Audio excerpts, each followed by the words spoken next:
வணக்கம். எல்லாரும் எப்படி இருக்கீங்க? நான் ரொம்ப நல்லா இருக்கேன். இன்னைக்கு நம்ம ஒரு சூப்பரான டாபிக் பார்க்க போறோம். அது என்னன்னு பார்த்தீங்கன்னா, புறக்கணிப்பு. என்னங்க, எடுத்த உடனே நெகட்டிவா புறக்கணிப்புன்னு சொல்றீங்க. அது எப்படி சூப்பரான டாபிக்கா இருக்க முடியும்? அப்படின்னு யோசிக்கிறீங்களா? நான் வெறும் புறக்கணிப்பு மட்டும் தானே சொன்னேன். அந்த புறக்கணிப்பை எப்படி புறக்கணிக்கிறது? அதில இருக்கிற என்ன சக்சஸ் அப்படின்றத பத்தி தான் சொல்லப் போறேன். ஸோ ஸ்கிப் பண்ணாம கான்ஷியஸா கேளுங்க. ஒவ்வொரு மனுஷனுக்குள்ளேயும் ஒரு கலைஞன் இருப்பான்.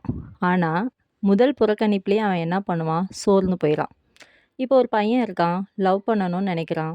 ஃபர்ஸ்ட்டு போய் அந்த லவ் பண்ற பொண்ண பார்த்து ப்ரப்போஸ் பண்றான். அந்த பொண்ணு ரிஜெக்ட் பண்ண உடனே, "அவ்வளோதான்டா, நமக்கு லவ்வெல்லாம் வராது. இதெல்லாம் செட் ஆகாது." அப்படின்னு சொல்லி டவுன் ஆயிருவான். ஆனா, நெருப்பிலிருந்து வர்ற ஃபீனிக்ஸ் பறவை மாதிரி திரும்ப புறப்படணும் அப்படின்றது தெரியறதில்ல. ஒரு வேலை தேடுற பையன் இருக்கான். ஒரு எல்ஐசி ஏஜென்சி எடுக்கிறான். கையில பையி, கழுத்துல டையி அப்படின்னு ஜோரா கிளம்பி போவான். வாடிக்கையாளரை போய் பார்த்த உடனே, அங்க ஒரு அவமதிப்போ, இல்ல ஒரு அக்கறை இல்லாமையோ நடக்குது. அத பார்த்த உடனே அவன் சோர்ந்து போயிருவான். இதெல்லாம் நமக்கு எப்படி வரும்? நம்ம எப்படி செய்ய போறோம்? Because first rejection.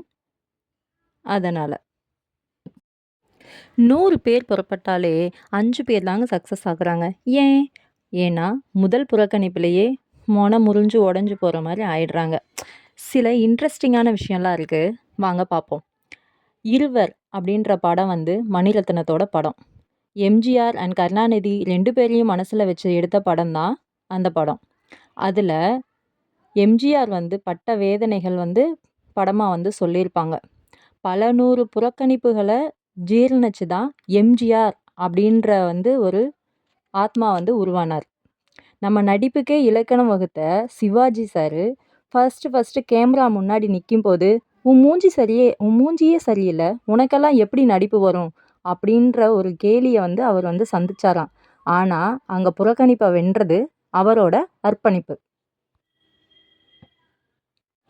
நம்ம உலகத்துல பல புதிய உண்மைகள கண்டறிந்தவர் கலிலியோ. கத்தோலிக்க திருச்சபை அவர கண்டிச்சு, மதவிரோதி அப்படின்னு சொல்லி அறிவிச்சுச்சு. அவர மன்னிப்பும் கேட்க சொல்லுச்சு. ஆனா, அப்போ அப்படி நடந்ததுக்காக போப்பாண்டவர் மன்னிப்பு கேட்டார். கலிலியோ பற்றிய அறிவிப்ப திரும்ப பெற்றுக்கொண்டார். கலிலியோ கண்டுபிடிப்பு கண்டது புறக்கணிப்பு. ஆனால் வென்றது அவரோட அர்ப்பணிப்பு. முன்னேற்ற பாதையில 100 பேர் புறப்பட்டா, புறக்கணிப்பிலேயே 90 பேர் அப்படியே நின்றாங்க. ஆனா, முதல் புறக்கணிப்ப முறியடிச்சாலே 90% வெற்றி தான் அப்படின்றது யாருக்குமே புரியறதில்ல. பேலன்ஸ் இருக்கிற 10% தான் பாக்கி அப்படின்னு புரிஞ்சுக்கிட்டு வெற்றி பெறவங்க ரொம்ப கம்மியான பீப்பிள் தான். நம்ம இந்த உலகமே போற்றி புகழ்ற திருக்குறள். அந்த திருக்குறள சங்கப் புலவர்கள் புறக்கணிச்சாங்க அப்படின்னு சொல்லி ஒரு கதை இருக்கு. உலகில தல சிறந்த தமிழனே புறக்கணிப்ப பார்த்தவன் தான். ஆனா, அவனோட நூல பொற்றாமரை குலத்தில் விட சங்கப் பலகை அதை ஏந்தி குறள் அருமை என்று கூறியது. கம்பனின் கவிதையை அரங்கேற முடியாதபடி தில்லைவாழ் அந்தணர்கள் புறக்கணிச்சாங்க.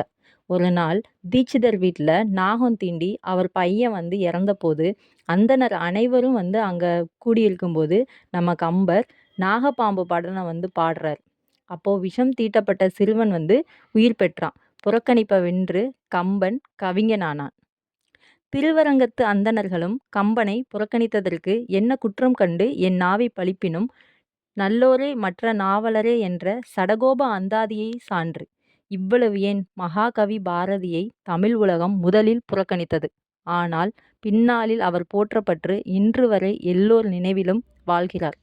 புறக்கணிப்பை புறக்கணித்த பாரதி ஜெயித்தார். அச்சமில்லை அச்சமில்லை அச்சமென்பதில்லையே, உச்சிமீது வானிடிந்து வீழுகின்ற போதிலும் அச்சமில்லை அச்சமில்லை அச்சமென்பதில்லையே. நன்றி.